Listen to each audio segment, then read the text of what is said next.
Podcast relung perjalanan hidup. Yes banget.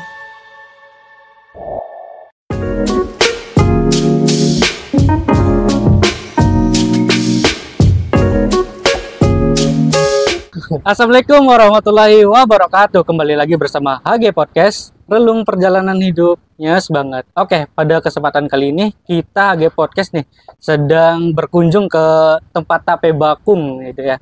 Yang mana ownernya itu pemuda gitu ya. Seorang pemuda yang menginspiratif kepada anak-anak muda yang lainnya.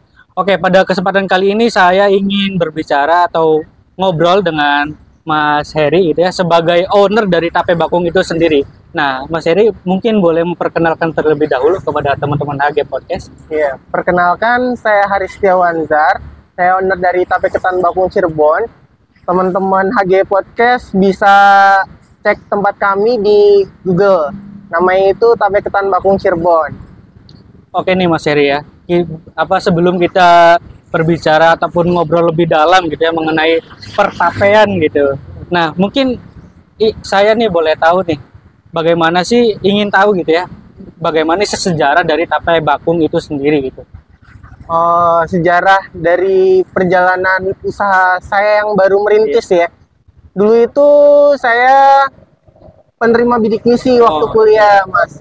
Lalu sebagai tambah-tambah saya juga jualan waktu itu, tapi belum membangun produksi sendiri, hanya resell. Nah, waktu itu masih nge-resell, ngambil dari orang, kita jualin kayak gitu. Sampai akhirnya setelah lulus baru kita produksi sendiri. Berarti dari sejarah itu berarti Mas Heri ini dari bekerja dari orang lain, terus sekarang membangun sendiri gitu. Iya, dulu awalnya reseller, jadi reseller. Terus kerja di perusahaan mupeng. Mupeng apa dong kalau boleh tahu? Kayaknya saya kurang cocok ya kerja di korporasi, jadi saya resign dan saya coba bikin usaha yang kecil-kecilan gitu. Dan inilah yang mungkin yang cocok gitu. Berarti tape bakung ini didirikan oleh Mas Heri itu dari tahun kapan nih kalau boleh tahu? Dari tahun secara resmi sih kita dari 2022 ya. 2022 berarti pas masa Covid gitu ya? Iya, Covid kita masih reseller, tapi saya udah punya customer waktu itu. Nah, kalau melihat sejarah nih ya Mas Heri ya. Nah, bagaimana sih Mas Heri ini kepikiran gitu? Oh, kan Mas Heri ini sebelumnya kan kalau boleh tahu gitu ya, Mas Heri ini kan lulusan dari mahasiswa bimbingan konseling Islam ya. Nah, kenapa sih Mas Heri bisa kepikiran, kenapa ya, apakah saya harus menjual tape bakung gitu? Sampai Mas Heri kepikiran, saya pengen nih jadi pengusaha gitu. Sebenarnya sih awalnya kepepet sih Mas. Kepepet. Jujur, dulu itu kepepet karena untuk memenuhi kebutuhan kuliah awalnya. Terus lanjut. Setelah lulus kuliah pun masih kerja di orang lain ya, masih kerja di perusahaan. Terus balik lagi ke sini ya karena resign sih waktu itu. Terus saya bangun kedai yang masih kecil ini, gitu. Awalnya kepepet. Berarti ketika Mas Heri sedang kuliah sambil kerja gitu ya? Iya. Itu cara Mas Heri sendiri dalam membagi waktu gitu antara pekerjaan atau kuliah itu gimana Mas Heri? Kalau misalnya saya waktu masih kuliah itu nge-resell, jadi reseller tape, kita kirimnya misalnya ada yang pesen, kirimnya itu sore setelah pulang kuliah gitu, kayak gitu. Terus untuk waktu itu sambil kuliah sambil kerja itu bukan hal yang tidak mungkin Mas, karena saya dulu kuliah sambil kerja jadi pemandu wisata, jadi Sabtu Minggu kadang kan nggak ada ya jam kosong, maksudnya nggak ke kampus, jadi saya bisa mandu wisata kayak gitu. Berarti Mas Heri ini sangat produktif sekali ya guys, teman-teman. Buat teman-teman nih, kalau sedang kuliah atau kerja, sebisa mungkin memanage waktu dengan baik kayak Mas Heri ini. Dia bekerja juga, kuliah juga. Nih Mas Heri nah selanjutnya nih, kan Mas Heri ini kan jualan tape bakung gitu ya, pasti kan ada prosesnya gitu. Nah, dari tape bakung itu sendiri yang Mas Heri dirikan gitu atau Mas Heri buat gitu, proses dalam pembuatannya itu seperti apa Mas Heri? Oh, proses pembuatan tape itu kita dimulai dari beras ketan. Sebenarnya sih simple ya, tape itu cuma butuh 3 bahan. Iya. Teman-teman HG. Yang pertama itu ketan, kedua itu daun katu sebagai pewarna, dan ketiga itu ini Mas, ragi. Oh, ragi. Ragi. Jadi prosesnya itu kita mencuci beras ketan dulu sampai dia bersih, sama kayak kita mencuci beras pada umumnya. Nah, itu sampai bersih, terus kita rendam pakai airnya 1 jam. Oh, 1 jam. Habis itu kita tiriskan sampai benar-benar tiris airnya.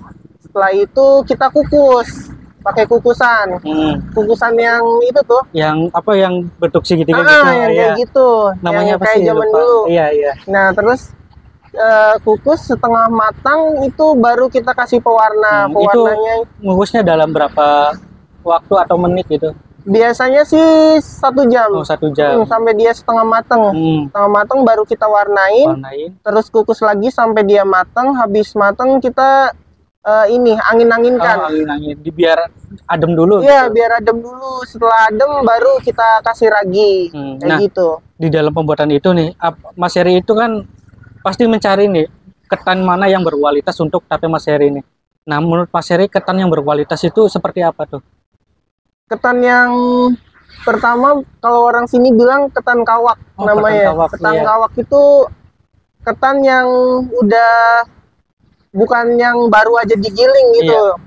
Tahu kan maksudnya? Iya, itu pertama. Kedua dia itu bersih. Bersih, nggak ada lasnya. Las itu apa ya? Masih beras yang belum masih ada tergiling tuh ya, kayak gitu. Itu menurut kami yang bagus. Terus bersih, putih. Dan pemilihan ragi itu sendiri, apa Mas Heri juga memilih ragi yang berkualitas pastinya? Iya, kita raginya nggak bisa sembarang beli ragi di mana, makanya tape bakung itu beda tuh karena raginya sih. Iya. Berarti dalam kan tape ini kan fermentasi gitu ya? Betul. Nah, fermentasinya itu sendiri berapa hari gitu? Fermentasinya itu 2-3 hari, Mas. Oh, 2-3 hari gitu ya. Supaya apa, ada asam atau rasa apa gitu? Rasa manis. Kalau kita full manis. Oh, full manis gitu. Nah, berarti dalam pembuatan ini kan pasti ya, kan kita tema kali ini kan menjaga cita rasa gitu ya dari tape bakung itu sendiri. Nah, kalau menurut Mas Heri itu sendiri nih, bagaimana sih kita bisa menjaga kualitas ataupun cita rasa yang dari kita buat gitu ya, supaya customer itu ketagihan gitu tuh, menjaga cita rasa itu. Iya, pertama kita pemilihan bahan yang bagus ya Mas ya. Pertama pemilihan bahan yang bagus, kedua kita tidak keluar dari pakem. Apa itu? Pakemnya itu kita punya resep kalau orang bakung itu betul. Untuk sekian kilo ketan itu berapa ragi gitu. Kayak gitu. Terus dari pewarnanya juga kita menggunakan pewarna alami. Dari daun itu sendiri. Iya, daun katu namanya. Nah, oke nih Kak. Selanjutnya misalkan dari tape bakung itu sendiri nih, dari kakaknya sendiri itu, pemasaran dalam tape bakung itu sendiri itu di mana aja Kak? Kalau pemasaran kami itu melalui bisnis to customer sama bisnis to bisnis. Jadi bisnis to customernya, customer menghubungi kita atau bisa jadi customernya ke sini gitu Kak. Terus bisnis to bisnisnya kita bekerja sama Batik Trusmi Mall. Kita juga kirim ke situ, ke Toko Daud sama ke Jogja Group. Jadi kakak bisa beli tape bakung itu di Jogja Junction ada, sama Jogja Bandung kita ada. Berarti tape bakung itu udah kemana-mana gitu ya? Nah, iya, insya Allah. Untuk kakak sendiri nih, untuk Mas Heri ini, apa punya pemikiran buat mau impor gitu tuh? Ada nggak? Iya, kalau untuk impor kita ekspor ya maksudnya. Iya, ekspor, astagfirullah lupa. Untuk ekspor sendiri belum kepikirannya karena soalnya kita tape bakung tuh tahannya paling lama itu seminggu Mas, yang pakai daun. Berarti kalau ini ya tanpa chiller ya. Berarti tape bakung ini sendiri apa ada pemasaran lewat online gitu? Iya, ada juga kita lewat online. Di mana tuh kalau boleh tahu buat teman-teman podcast? Kita bisa hubungi kami di Instagram namanya Tape Ketan Bakung Cirebon. Sama kalau di Google langsung ketemu punya kita. Kita belum jual di e-commerce ya, karena e-commerce nggak bisa milih untuk paketnya Mas. Jadi kita pilih-pilih paketnya. Nah, untuk tape ketan bakung ini sendiri ada berapa varian nih di Mas Heri sendiri? Kalau dari kemasan atau produk turunan nih Mas? Dari varian gitu, atau rasa gitu, ada apa aja gitu? Enggak, kalau rasa tape ya just rasa tape aja. Barangkali ada rasa-rasa lainnya gitu. Kita paling dari produk turunan sih, kita ada puding tape, ada puding tape gitu. Pancake, ada pie tape juga ada, tapi itu by PO. Nah, dari Mas Heri sendiri nih, dari kan sekarang tuh banyak gitu ya, kuliner gitu ya, ada entah kan salah satu contohnya itu kan es teh jumbo segala macam di pinggir-pinggir tuh jalan, di pinggir jalan tuh kan banyak gitu. Nah, Mas Heri sendiri itu ada kepikiran nggak sih menginovasi produk tape ketan bakung ini menjadi yang wow gitu di masyarakat gitu? Kepikiran sih untuk nanti insya Allah bikin franchise kayak minuman-minuman gitu. Minuman, ya. Nah, itu pemasarannya itu sendiri kemana tuh? Masih di lingkungan Cirebon sih nanti. Iya. Nah, oke nih Mas Heri, kan dalam pembuatan tape bakung itu kan pasti nih ada hambatan atau tantangan itu sendiri. Nah, dari Mas Heri sendiri nih, tantangan dalam membuat tape ketan itu gimana? Tantangan dalam membuat tape sih nggak ada ya, karena udah biasa. Mungkin tantangannya dalam segi kalau misalnya harga naik gitu. Terus dari tantangan dalam menjualnya gitu misalkan, apakah entah itu customernya kayak apa sih mengkritik itu tapenya kayak gini akan selalu ada kayak gitu sih, customer kayak gitu, tapi kita akan dengan hati sangat menerima kritikan dari customer kita, dan juga merubah itu dari kritikan tersebut merubah menjadi lebih baik. Iya, betul banget. Iya. Nah, terus dari Mas Heri sendiri nih, tape ketan bakung ini suka ikut event-event nggak sih kalau boleh tahu? Iya, kita sering ikut event-event ya, event-event kuliner UMKM. Nanti kita ada event di tanggal 19-20 di Pendopo Bupati ya, Bupati Cirebon, ada kita juga di situ. Iya. Nah, oke kan nih, berarti tape bakung itu sendiri diproduksi di Desa Bakung gitu ya? Iya, betul. Nah, teman-teman nih di frame ini kan tempat tape bakung itu dibuat gitu ya. Nah, di tape bakung itu sendiri ada berapa karyawan Kak kalau boleh tahu?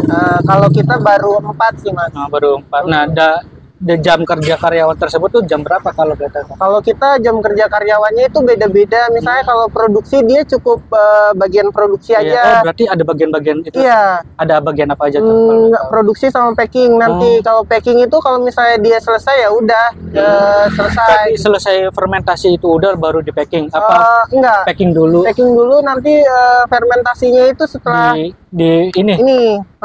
Nanti di sini dia fermentasinya di wadah ini atau di kardus ini gitu 2-3 hari. Nah, kemasannya itu sendiri apakah ini aja apa ada yang lain? Oh, ada yang lain. Kita ada kemasan yang 400 gram, 900 gram, sama kemasan yang picisan. Kalau ini satu picis nih, segini. Berarti dalam penjualan itu sendiri ada berapa macam harga itu? Iya, macam-macam harganya. Iya, kayak misalnya kita sebutin harga.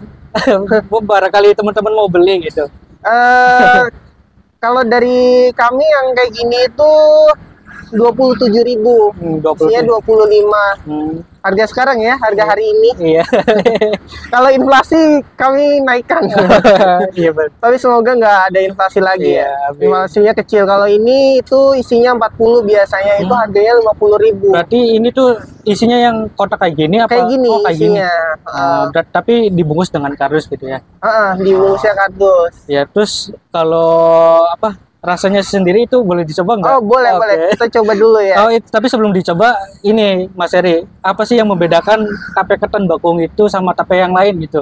Tape ketan bakung sendiri berbeda sama tape yang lain. Kita pertama dari packagingnya ya. Kita packagingnya itu dari daun pisang. Daun pisang. Kalau tape yang lain, misalnya tape di Karawang, di Kuningan, di Semarang juga kan ada tape. Itu biasanya dari cup doang gitu, langsung dimasukin. Kalau kita ada daun pisangnya. Atau kalau saya tape Kuningan itu packagingnya dari daun jambu. Oh iya, gitu. daun jambu ya.